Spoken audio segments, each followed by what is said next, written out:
Assalamualaikum warahmatullahi wabarakatuh.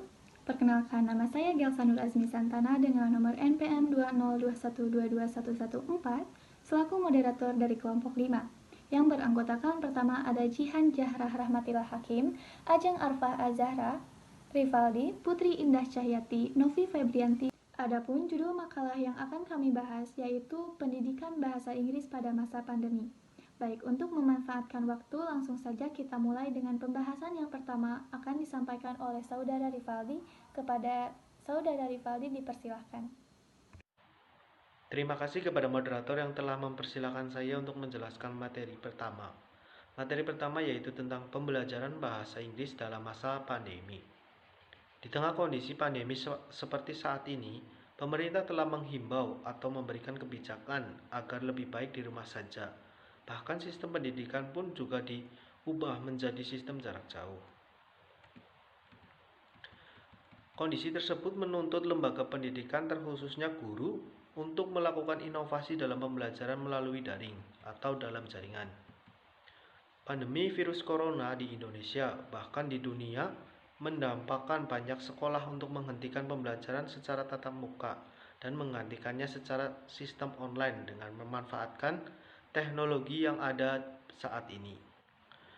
Contoh penerapan teknologi pada sistem pembelajaran online yaitu seperti membuat bahan ajar percakapan atau bacaan yang sebagian sudah diterjemahkan dengan menggunakan teknologi yang sudah ada, baik berupa Microsoft PowerPoint atau Microsoft Word dan lainnya, agar anak tetap semangat membaca guna menambah kosakata bahasa Inggris. Dengan memberikan tugas yang telah dipahami, murid akan terbiasa melontarkan bahasa Inggris dengan baik, lalu memberikan tugas menerjemahkan dari bahasa Inggris ke bahasa Indonesia ataupun sebaliknya.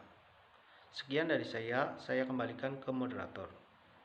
Selanjutnya untuk pembahasan kedua akan disampaikan oleh Saudari Jihan, dipersilahkan.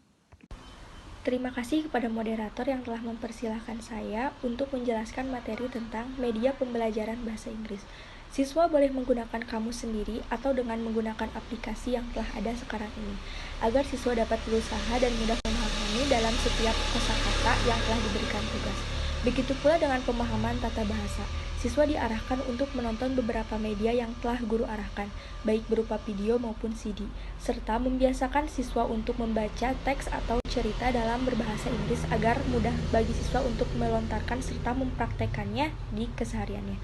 Bisa juga dengan menggunakan audio membuat percakapan murid dengan gurunya, maupun dengan video tatap muka guru dan murid saling bercerita dengan berbahasa Inggris yang telah diajarkan. Sekian yang dapat saya sampaikan, saya kembalikan kepada moderator. Terima kasih, dan pembahasan selanjutnya akan disampaikan oleh Saudari Putri Indah Cahyati, dipersilahkan. Baik, terima kasih kepada moderator yang telah mempersilahkan saya untuk menjelaskan materi yang selanjutnya, yaitu keunggulan belajar bahasa Inggris melalui virtual. Yang pertama, belajar bahasa Inggris melalui virtual, kita bisa merekam dan memutar kembali rekaman tersebut kapan saja, jikalau seandainya kita masih belum mengerti materi tersebut. Yang kedua, kita bisa merasa nyaman karena kita bisa belajar di mana saja. Bisa itu di kamar, di ruang belajar, dan tanpa takut terganggu oleh orang lain. Yang ketiga, waktu yang digunakan untuk belajar pun lebih fleksibel.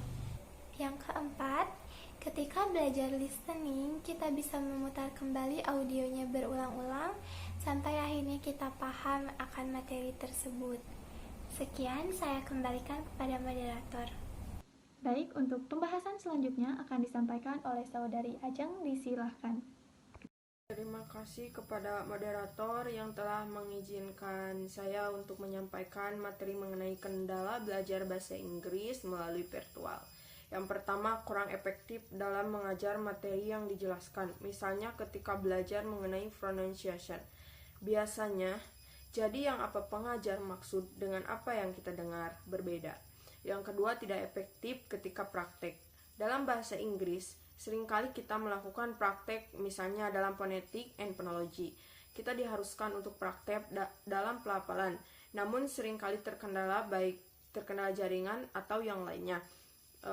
Yang ketiga adalah kurang efektif ketika tugas kelompok. Ketika ada tugas kelompok, misalnya materi conversation, maka kurang efektif jika dilakukan melalui virtual.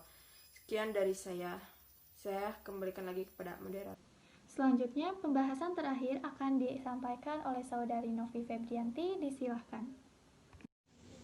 Terima kasih kepada moderator yang telah mempersilahkan saya untuk menyampaikan materi mengenai solusi untuk meningkatkan kemampuan bahasa Inggris di tengah pandemi. Yang pertama adalah mendengarkan lagu berbahasa Inggris. Kita bisa meningkatkan kemampuan listening, pronunciation, dan juga menambah vocabulary. Yang kedua, menonton film. Menonton film bisa menjadi alternatif untuk menghilangkan bosan sekaligus belajar bahasa Inggris. Yang ketiga, bermain games, mengganti pengaturan bahasa Indonesia ke bahasa Inggris, dan temukan kosakata baru dalam games. Yang terakhir, bermain sosial media, manfaatkan media sosial dengan bijak. Sebagian besar generasi milenial menggunakan sosmed untuk belajar bahasa Inggris. Sekian yang dapat saya sampaikan, saya kembalikan kepada moderator. Ya, terima kasih. Dan yang terakhir kesimpulannya yaitu pendidikan sangatlah penting bagi umat manusia. Begitu pula dengan pendidikan bahasa Inggris. Apalagi di zaman sekarang ini, banyak aspek kehidupan yang mengharuskan kita paham akan bahasa internasional tersebut. Jika kita mampu menguasai bahasa Inggris, tentu akan membantu kita untuk mempermudah dalam segala hal. Dan di zaman sekarang ini, dalam mempelajari bahasa Inggris, sudah banyak metode yang bisa kita lakukan seperti menggunakan media video, audio, maupun tulis-tulisan yang bisa menarik minat untuk lebih mempelajari bahasa Inggris. Ya, mungkin sekian dari kelompok kami. Mohon maaf bila terdapat kesalahan. Terima kasih. Wassalamualaikum warahmatullahi wabarakatuh.